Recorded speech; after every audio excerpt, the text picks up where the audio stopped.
Hello, everyone. Welcome to Excel 101 with Pablo Mendoza. We are so excited. This is our last workshop of TGCC 2020. Can you believe it? This week, so in about 48 hours, the global case is going to be released. And all of the 12 top global teams will have 48 hours to effectively crack the case and then present their solutions. So a very exciting week. We have Pablo with us today. As I said, Excel 101. Guys, I can't stress enough how important Excel is and these skills. You may think you'll be able to get past it in class and then not have to revisit it, but I promise you, it's one of those things that is going to keep reoccurring in your life and that you're going to keep encountering. So the sooner you master it and become friends with Excel, the better. It'll be a much easier path. So without further ado, guys, I will turn it over to Pablo. Welcome, Pablo. Hi, cool. How's it going, guys? I guess I'm going to take it over from here. I previously did the financial statements stuff. I will be doing Excel now. So taking a step back, if everyone's here, I think the best way to do this session is I think you guys have received the PDF and an Excel. I would highly recommend, if you want to learn as much as possible with your time, that you actually pull up the Excel and actually follow along with me, just because practice is kind of the most important thing you can do when it comes to getting good at this type of stuff. So taking a step back at Excel, why is Excel important? So I guess I'll show you, like, in my job as an investor, you build models, right? And I'll show you a model that I built for work where it's like, this is literally a full-blown model of like a company being valued over a ton of time, doing projections into the future, and then from there determining what the whole valuation is based on underlying drivers. And so what you see in front of you is this really beautiful, complicated Excel screen filled with formulas and yada, yada, yada. And this is kind of ultimately where you want to get to when you get really, really good at Excel. You're not going to do it your first time or your second time or your third time.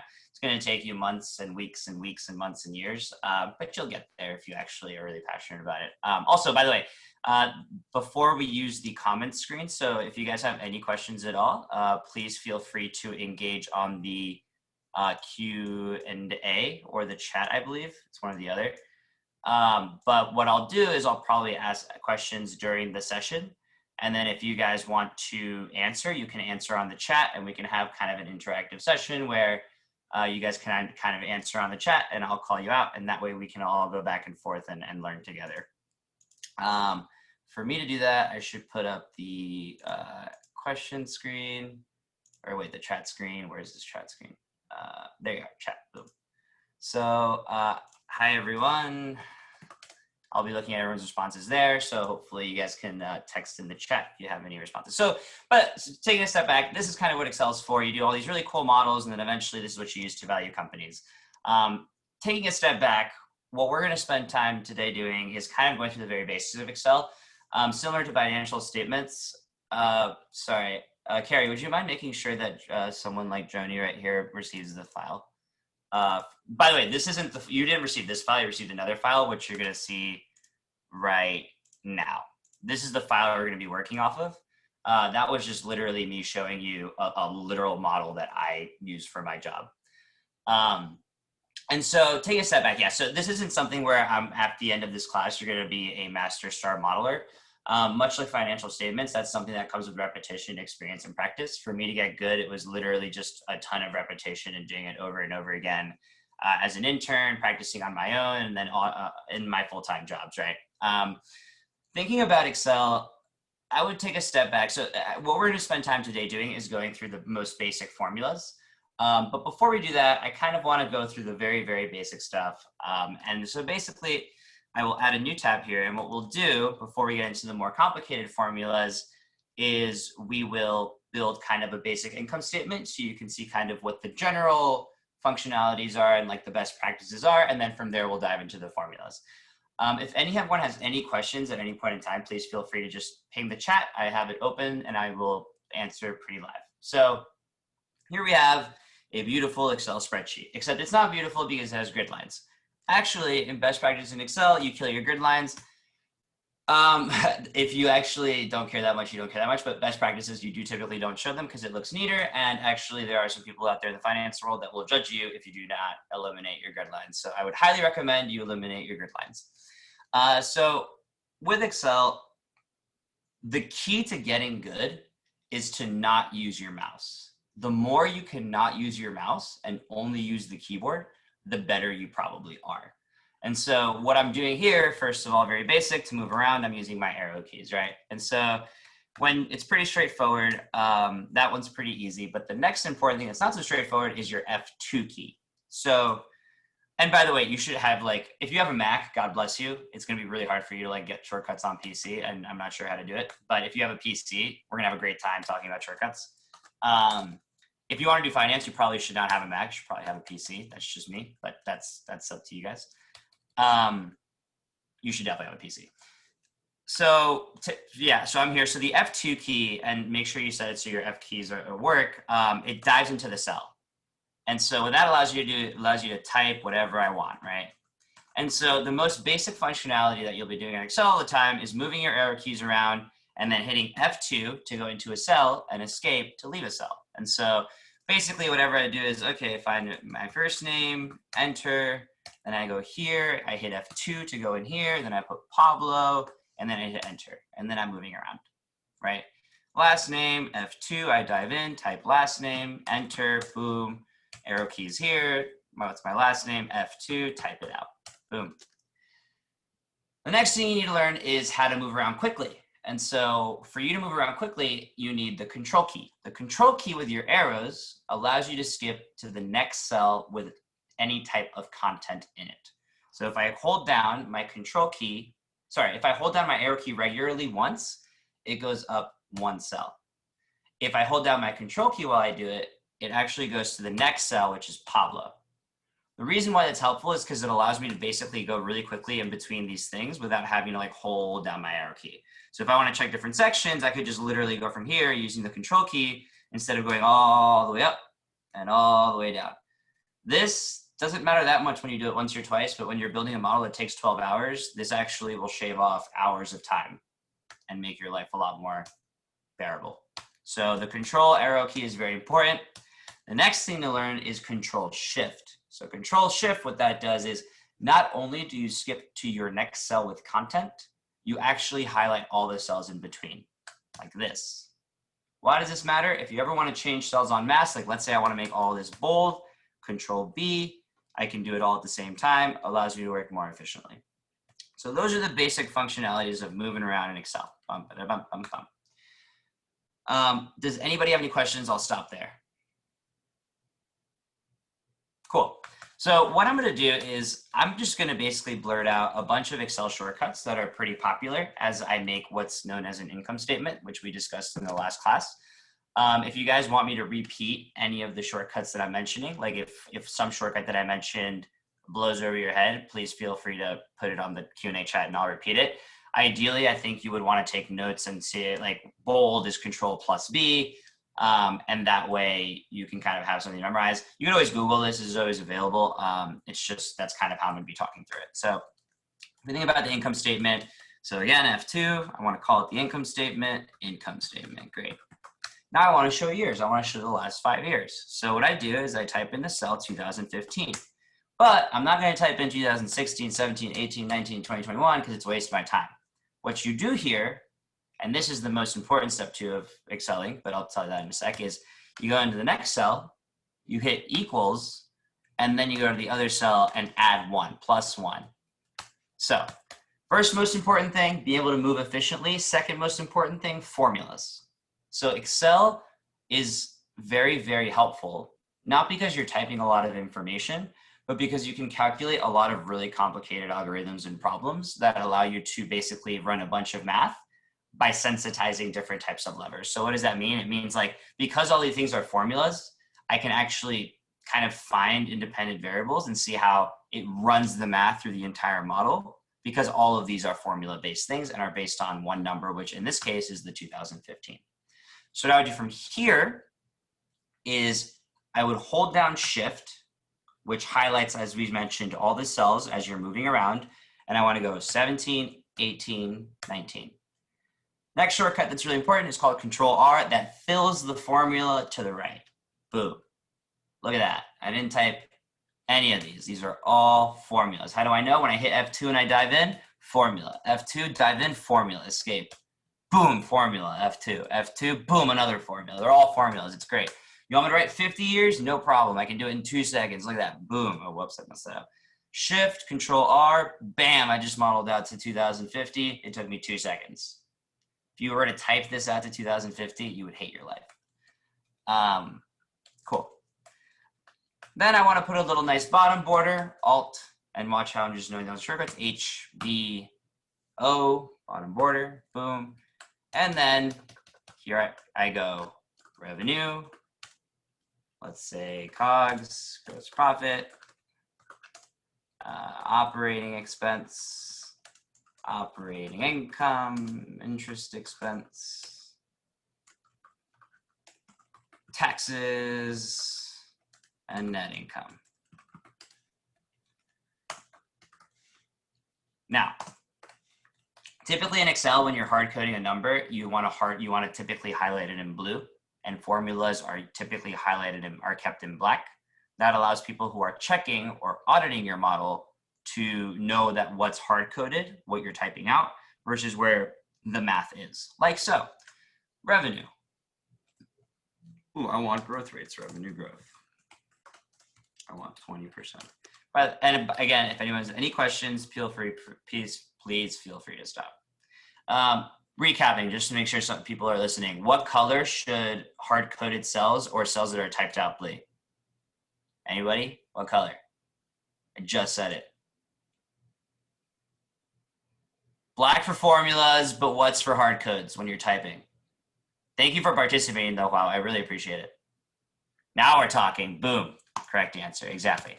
So I would say, because these are all hard coded and I just typed them out, I would basically do Alt HFCM. The standard Excel blue color for hard coding is 00255. Boom. And those are your hard codes. I'm going to click here to make these percentages. Control Shift. I'm not going to go through that shortcut because it's so complicated, but whatever. So $100, right? Here we're going to go into formatting. Formatting is actually really important. And so we'll do it briefly. I'm not going to go into too much detail, but the big shortcut here is Control 1. Control 1 allows you to jump into this thing called Format Cells, which basically is exactly how you format any cell however you want. Here, I'm going to go left arrow to number. In these types of dialog windows, you want to tab in and out. So I'm going to tab in. I'm going to go down to currency because I want it to be a currency. I want it to be 0. I'm tabbing everywhere. I'm not using my mouse. I'm tabbing. Tab to 0 decimal places. And then I want to tab to show this way. And then boom, I formatted it. So Control 1, and then use your arrow keys and tab to be able to navigate those things. Don't use your mouse. At first, you'll use your mouse. Try not to use your mouse. Let's use your mouse better. Then I say formula. Oh, so this one's going to be in blue, right? Boom. And then I'm going to use formulas. So equals this times, this is basically saying it's going to grow by 20%. Boom. And then I carry that bad puppy, and then boom, I have a formula. Here, I'm not doing a complicated math. I'm just able to now really quickly calculate 20% growth of compounding over 5 years in a pretty basic way. It's nice. COGS, let's say COGS is as a percentage of revenue. And I'm going to go a little, you guys kind of get the point. I'm not going to go too crazy here. I'm actually not going to do this because we're probably going to waste time. But does anybody have any questions here in terms of typing in formulas and adding and subtracting and yada, yada, or moving around? Okay, great. Let's move into the complicated formulas. This stuff is pretty fun. It's all really logic based. And so the way I like to think about it is it's very like the same way people like to code, the same way people play Minecraft, the same way you, like, I don't know if y'all are like, I played Farmville, which was like kind of, you're basically just creating all these formulas and systems to like make sense out of something. And so it's a lot of logic that's actually pretty fun to do. You'll find that if you end up going into banking or finance, you'll build a model and you'll spend like at one point you'll get stumped. You'll be like, why isn't this number right? And you'll spend an hour trying to find the formula mistake, and then you find the formula mistake, and then you lose it and makes your day. And I'm a total nerd, but I promise you it's satisfying. But anyways, we'll go from there. First thing is the if statement. So the if statement is the first type of special formula. You'll see here that the blue, remember all the numbers here that are blue are hard-coded. All the black numbers are formulas. You'll see this is just basically subtracting expenses from revenue to get net profit. And so what we want to do here is use the if function in cell F11 to change revenue growth based on the scenario listed in cell F10. What does this mean? Here, you have one formula, which is an if formula. This is what we're going to discuss. The if formula essentially wants to sensitize between different cases, so it pulls different growth rates depending on the instance. That was really confusing. I'm going to make this way more simple. So here's the if statement. Number 1, number 2, right? And this is bathroom, right? Let's say number 1 is yes, and number 2 is no, right? What you will say is, let's see if this is a true statement or not. What you'll do is equals, if, open your parentheses, and Excel likes to help you. Excel will have this little thing called logic, tell us value of true, value of false, which reminds you what to input into the formula to get what you want. But here what I would say if, and then I would say this cell, this is actually a poor example. What's a better example? What's a better example? Oh, okay. Let's do best case. Let's do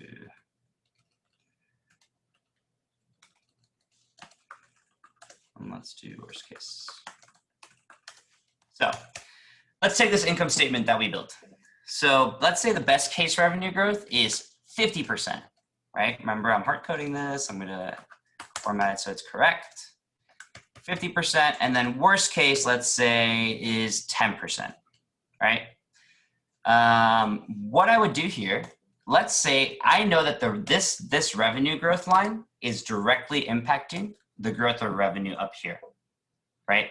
And so what I'm doing here is I would want to make an if statement where up here I would put scenario, and I put, let's do best case for now, right? And so the formula would be, for the revenue growth, if, so we're testing whether the scenario is best case or worst case. So if your logical test, if the best case, so if this cell equals, quote, best case, right?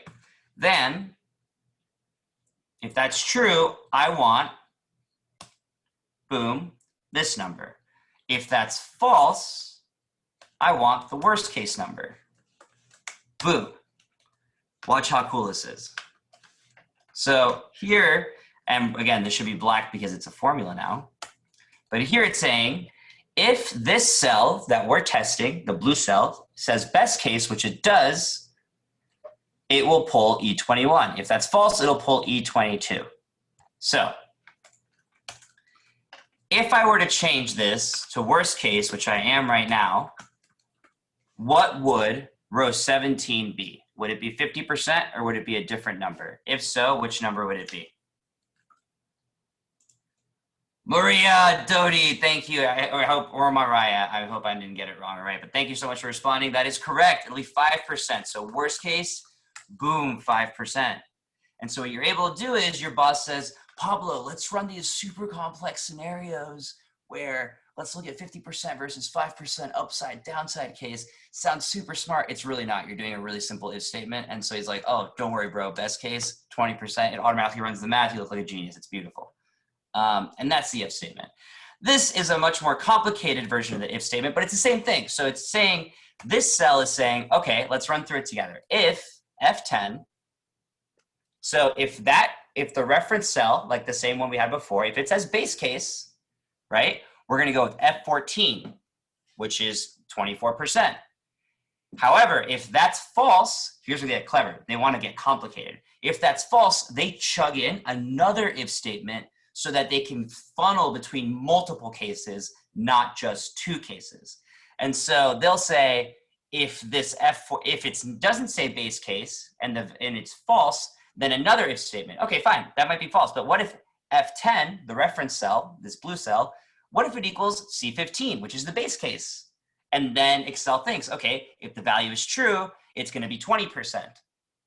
But if the value is false, they're going to add another if statement. And in that if statement, they're going to reference the blue cell again, but for the worst case, right? So if F10, the blue cell, equals C16, which is weak case, then you would populate what number? What percentage number? Anybody?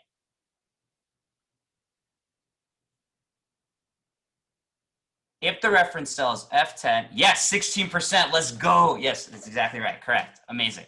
So then it would be, and then if all of those are false, ref out, say error. So if all of those are false and I put Maria, boom, it's gonna say false, and it's actually gonna tell me to go away because the way that this is formatted is it doesn't let you enter anything else. So that is the if statement. Sorry, Maria. Yeah, we didn't include you on the options there. I actually had no idea you existed up until now, but thank you so much for answering. You've done a wonderful job. Cool. So that is if statement. Any questions there? Pretty cool, right? I'm telling you, I use them a lot. They were in that model that I showed you. Offset function. You don't really use the offset function that much. You'll use it when you want to run a ton of scenarios, but don't worry about that. You should know what it is. So offset is pretty straightforward. You would say, all it's saying is that it takes a reference cell. So remember, just like the if statement, you start with the reference cell. So if this is true, but this is the reference cell, right? Same thing here. Your reference cell is this D5, which is your date. And then what it does is it moves that cell, it pulls from a number X rows away and Y columns away, depending on the next two numbers. So you're telling Excel, all right, spit out a number that is 3 rows away and 4 columns away from the cell D5. So Excel says, sure, bro, here's Excel D5. 3 rows down takes you to the cell D8, and then 4 columns over takes you over to the 3,240, such that if that's my formula, boom, it's going to reference the 3,240. Now, what happens if I make the rows 2 and the columns 2? What number does this pull?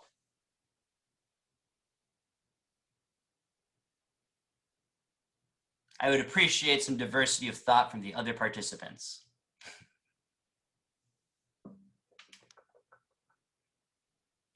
Hey, wow, I love it, thank you. That's correct, boom, 3,400.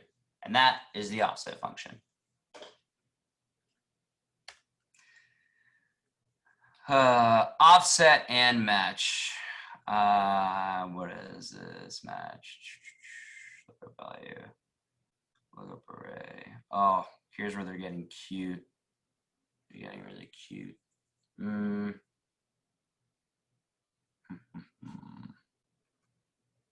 Lookup value. This is 1, then offset 1. Okay, cool. This is actually a fun one. I'd be surprised. Okay, cool. So this formula, this introduces something called match. Match is hard. If you can understand match, you're on your way to becoming an Excel wizard. What match does is it returns a number based on something you're trying to identify. So what does it mean? Let's just pull this part of the formula that we're looking in this really complicated formula, just the match part. Just extract the match part. What match says is, again, we always start with the reference cell. The reference cell is key. It's usually always a reference cell you start with, unless it's like formatting or dates. There's a lot of those, but mainly a reference cell. So here's your reference cell. And what it says is, hey, find my reference cell in this C14 to 16 that I'm highlighting, and tell me if it's the first one, the second one, or the third one, and spit back a number. Cool. So in this case, it's saying I want to identify base case. I'm highlighting the 3 labels such that base case is the first one. Sorry, wow. Base case is the second one, and therefore the number should be 2. Boom. Now, if I make this weak case, what will this match number become? Yes, correct. It would become correct. Yes, great job. It would become 3. Great job, guys. And so remember the offset formula. The offset formula says, give me the number of rows and I'll pull it for you. And so what you do is you combine the offset and the match function so that you can pull scenarios much more flexibly. So instead of making a really fat formula, you make a simpler yet more elegant formula. So instead of this if, it does the same thing as this, by the way. And the way it does it is, let's go through the formula. So offset. Hey, offset, reference cell. It's not the weak case this time. It's the F13 because it wants to pull 1, 2, or 3 rows away to pull the 24, the 20, or the 16%. And so the reference cell starts at the blue F13 cell.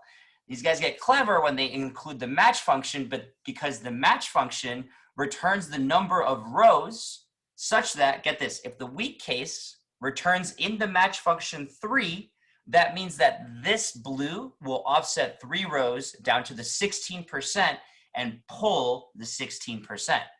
Because your columns are 0, it's not going to move over, so it's going to pull the 16%. If you make it base case, it does the same thing. It says, okay, here's the reference cell at F13.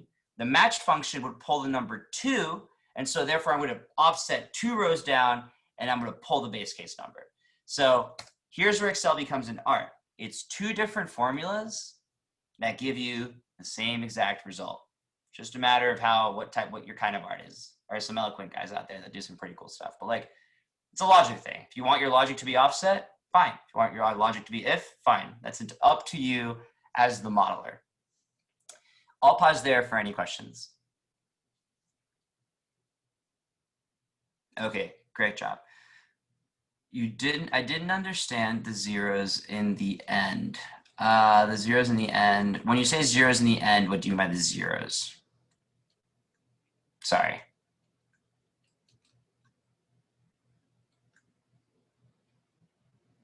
Oh, I see. In the formula? Okay, I got it. So think of the offset formula. So offset formula is, here's your reference. Spit back to me the number of rows, except here, the number of rows is a match function. So I'm giving you the number of rows, but via a complicated match function. The number of columns I want you to move over is 0. I don't want you to move over any columns. Oh, so sorry.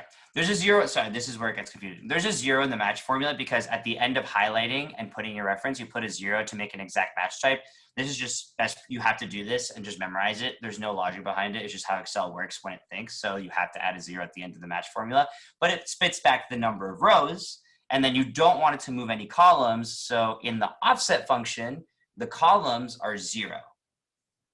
And so that explains the first 0 associated with the match function.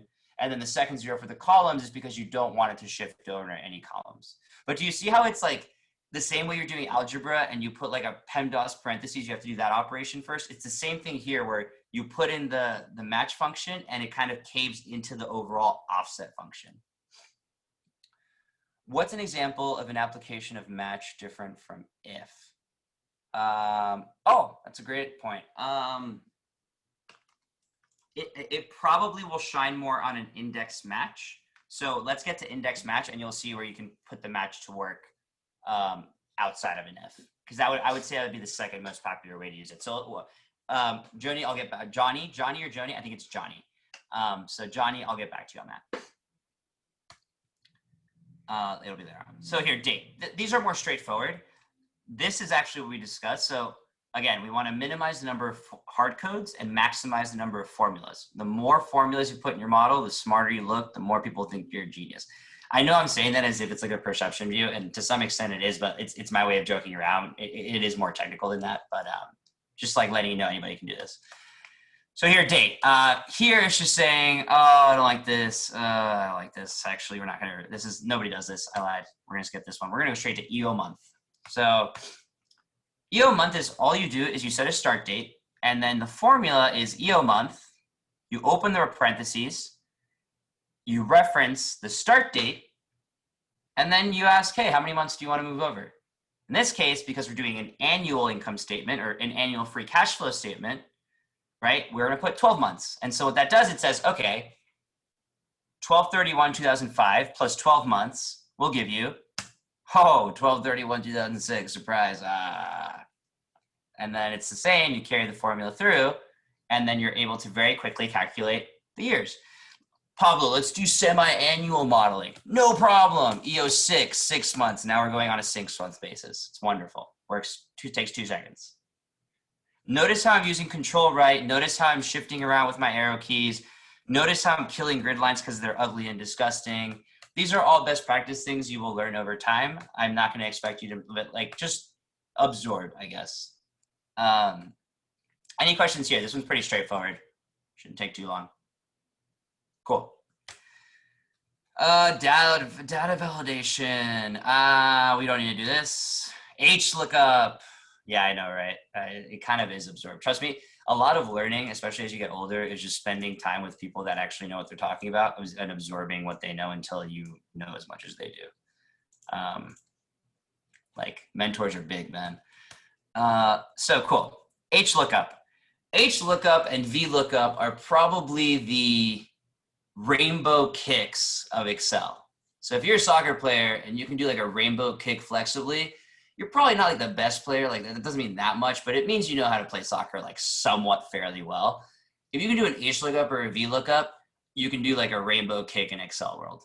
For those of you who don't follow soccer, I'm so sorry. I'm not going to give another sports analogy, but like, yeah, so I would say these are pretty important. And so we'll go through the formula. It's a little bit more counterintuitive. We'll go step by step. Please feel free to post on the chat if you have any questions at all, because this is going to get confusing pretty quickly. I'll try to go as slow and transparently as I can. So this is just, again, a regular income statement. You got the revenue, expenses, hard-coded in blue as usual. You've got the formulas in black. I'm moving around, shifty.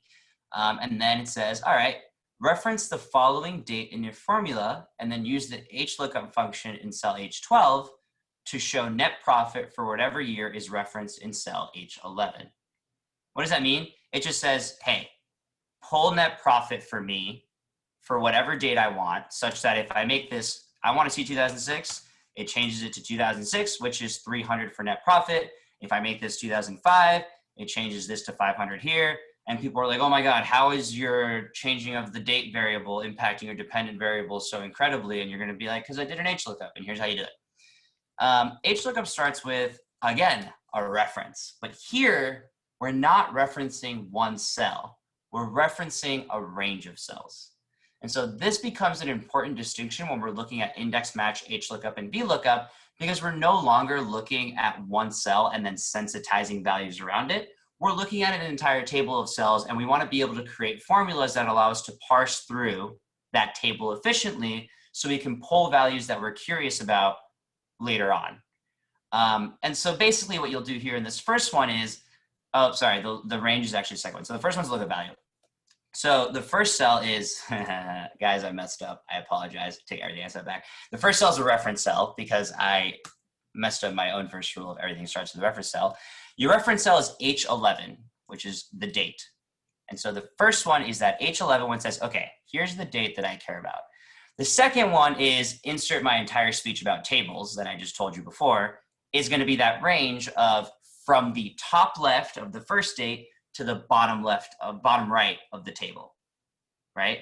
And then you say, okay, so what Excel does there is it says, all right, thanks for giving me the range. I'm going to go to the first horizontal row that I see. Now, in that first horizontal row, this one, I'm going to look for the value that matches this value, which is going to be D5.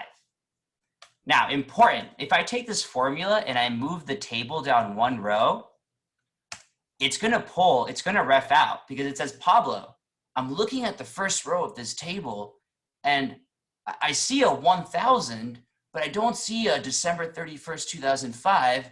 So it literally blows up and can't think anymore. And this is the difference between humans and machines. Always remember that. This is a very important difference. This is what's saving us from not being taken over by AI. You have to be like, no, no, no, Excel, capture the first row. It looks for the first row and it says, oh, I found it now. Okay, first row, 2005, got it. And then from there it says, okay, how many rows do I need to move? Just like the offset function. Here the number is 4. And so it says, okay, I found the column, or sorry, I found the column. It's this column because I looked at the first row, I matched this 2005, and now you said, Pablo, you said the 4th row, right? So 1, 2, 3, 4. And it finds the 500. And so step 1, the reference. Step 2, the range of the table such that the first row is what you're pulling, in this case, the date. And then the number of rows, or the rowth of the value you're looking for, in which case net profit is the 4th row. And so it goes, the logic of Excel goes, thanks for the table. I'm going to look at the first row. There's the 2005. I'm going to look at the 4th row, 500. Boom. That's HLOOKUP. So let's do an HLOOKUP if I want to pull, let's say I want to pull expenses for December 31st, 2011. Expenses for December 31st, 2007. So I'm going to do HLOOKUP. And what's my reference cell?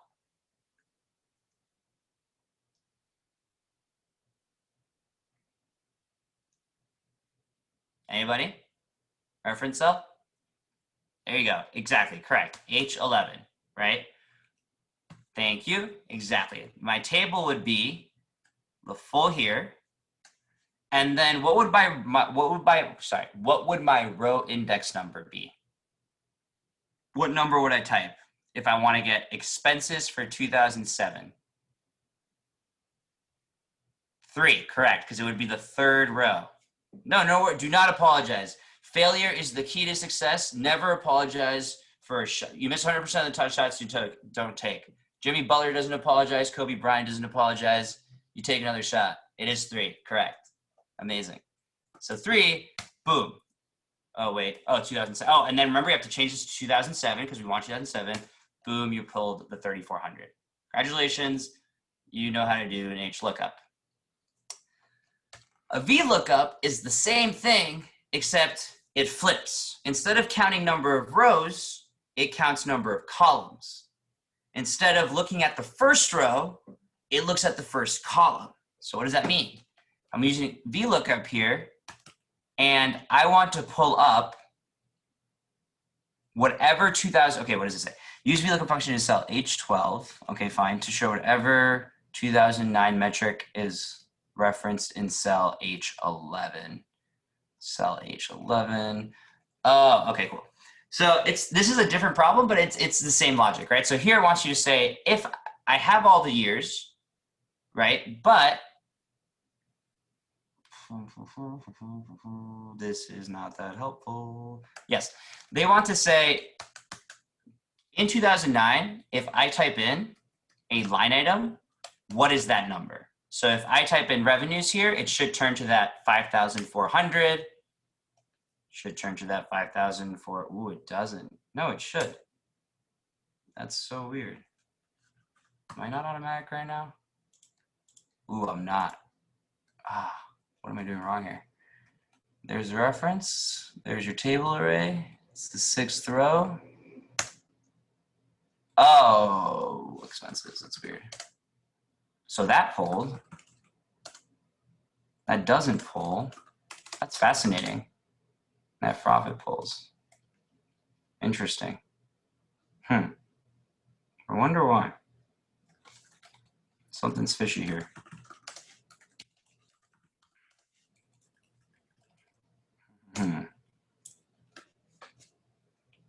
Let's see, revenues. Sorry, I'm actually curious now, so I'm gonna zone out for like 30 seconds and see what's up here. C6 to C8, 6, 1, 2, 3, 4, 5, 6. That's wrong. I don't know. What if I make this like income, gross income? Gross income, and make this gross income.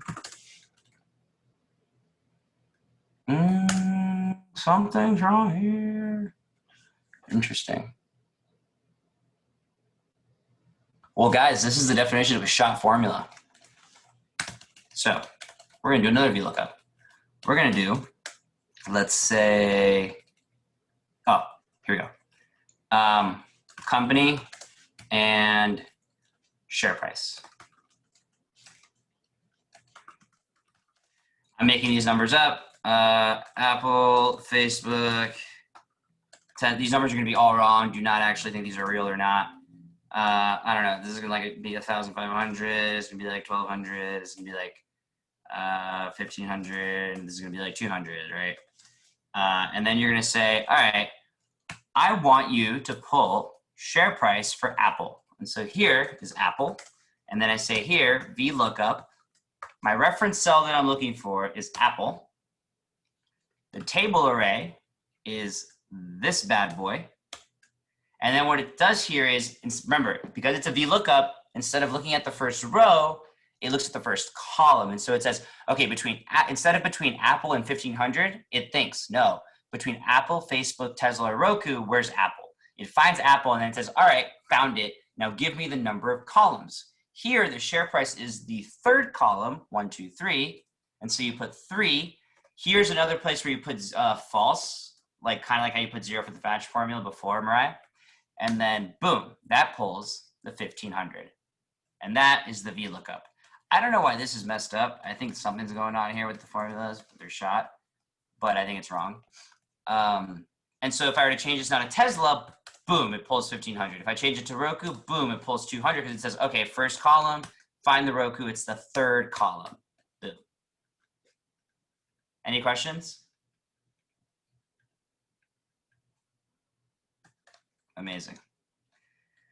What else we got here? IRR, MPV. Oh, wow, we got a lot of stuff here. All right, we are not going to cover all this because I don't think we have enough time.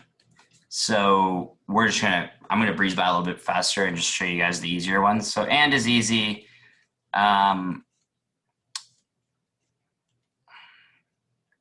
This is just an annoying formula though. And just basically combines two things. So like if I put Pablo, and I put Mendoza, and I put equals this, equals and this. Oh, no. That's not how that works actually. Okay.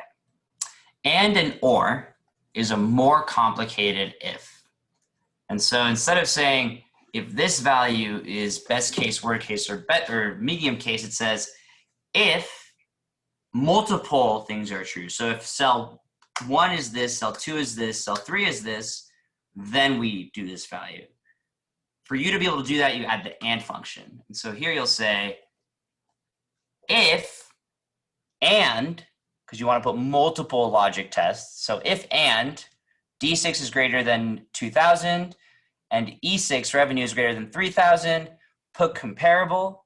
And if it's not true, put not comparable. It's the same as an if statement. The only difference is that you're adding the and to add multiple conditions that must all be true so that comparable gets pulled as a true value.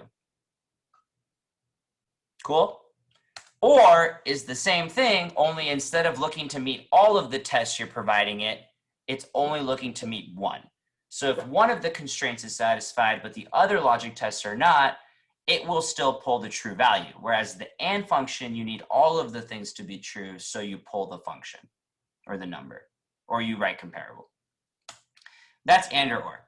Sum product is straightforward. It's just basically multiplying. It's so basically if you highlight all the units and the price, it does the math of $11 times 24 units plus $14 times 36 units plus $60 times 4 units and so on and so forth. It does all that math really quickly using the sum product formulas. All you do is highlight the two columns as two different separate things in your formula. Cool. Anybody watch football? Watch Monday Night Football? No. NPV, you don't really need to know. IR, not really. Data tables, not really. Index match, I actually won't do this because this is actually going to take a little bit. Let's do choose, and then I'll wrap it up there, and then let me know if you guys have any questions. But happy to do some general No, I was looking at American football. That's probably I should have said football. I should have said the American football. I do watch the Premier League though. I'm a big Liverpool fan. It's been an okay start. Salah had a good week 1, and he was kind of slow after, but I'm over it. So choose. Choose is the same thing as if. So it just says choose between these 3 values. So again, reference cell. And this reference cell is telling you, should I choose the first one, second one, the third one? And then it presents all your reference cells values 1, 2, 3, the 24, the 20, and the 16%. So such that 2 will pull the second number, 20, and 3 will pull the third number. Pretty straightforward. Cool. Yeah, I think I'm going to stop there just because index match I think will be confusing, and the other ones are more corporate finance based and theoretical versus like Excel based. But yeah, that's kind of you just kind of watch me do all the basics on modeling really, but like, let's try to solve the bug. I kind of do actually, I'm not even gonna lie. Let's do it. Here, I'm gonna kill this. I'm gonna reopen it. And we're going to solve the bug. I appreciate your curiosity because I am equally as curious.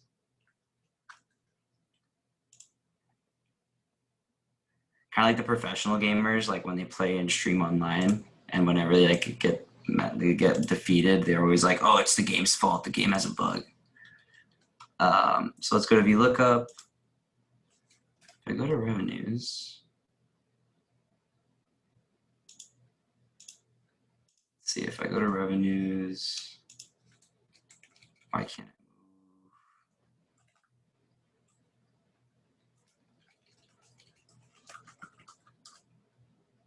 That's so fascinating. Why? Okay, I'm looking up this.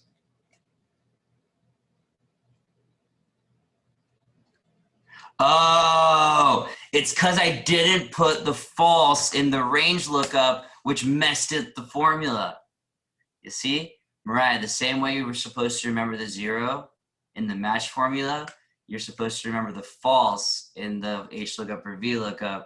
And not gonna lie, okay, I made this like literally 4 years ago, so I'm gonna blame 2016 Pablo for putting in the wrong formula, and I'm gonna commend 2020 Pablo for figuring it out. So yeah.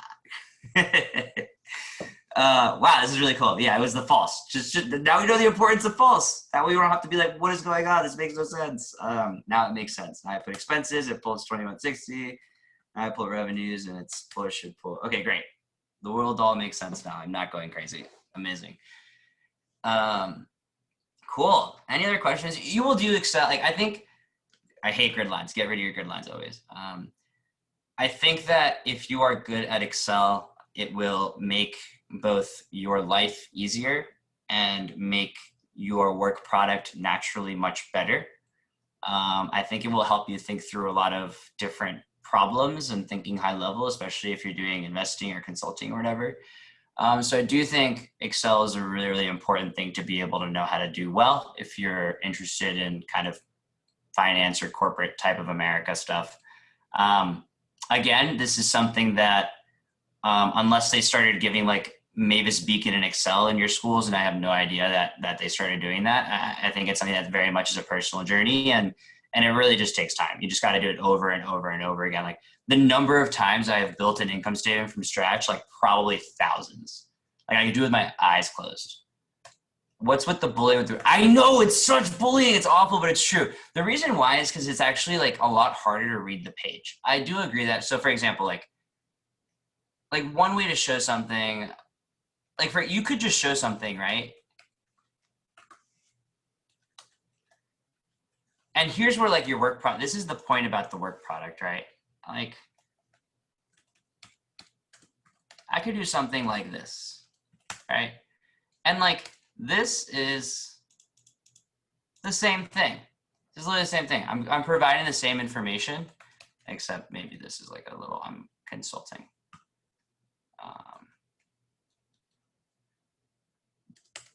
But like this does not look nearly as pretty as this. And like, even though they both provide the same amount of information, one looks much cleaner than the other. One has more legend around the other. One is kind of crisper, right? And like, as much as like the grid line things is like a best practice or whatever thing, it is true that like aesthetically, especially when you're going into meetings, like being able to very clearly read things, see them out loud, have them labeled correctly, it does guide discussion a lot better, and it does make things a lot easier to navigate. And especially where like you're not just looking at this, but like when you're looking at, I don't know, like this, right? At this point, if like this all looks like, which I could show you what that looks like, if this looked like, sorry, this looked like this instead, like literally I might actually quit my job, right? This is a lot less legible and reviewable and understandable than this. That makes sense? So like, yeah, like on one thing, it doesn't really matter, but when you're putting together like a really fatty model, like it matters.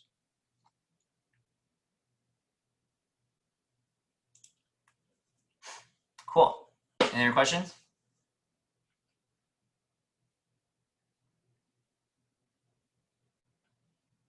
Great. Well, I thought that was productive. Thank you so much to you guys for participating. I'll turn it over to Carrie. Not sure if there's anything else, but I think at this point you've got like the guide and you can kind of do whatever you want. But you know, if you want to build models for fun, it actually can be pretty intuitively fun. I don't know. It's a good time. Oh, thank you. I actually want to be a teacher at some point. It's just that not right now. At some point, I like teaching. It's fun. It's good times. Well, you have such an interesting job now. You can keep the job that you have, and you can volunteer to do little bits of Yeah, exactly. like this. See, we're so fortunate, guys. So, you know. Yeah, no, for sure. But anyways, you guys were great to have again. Hopefully I'll run into you at some point, but otherwise, thanks so much. Amazing. Thanks so much for coming, guys.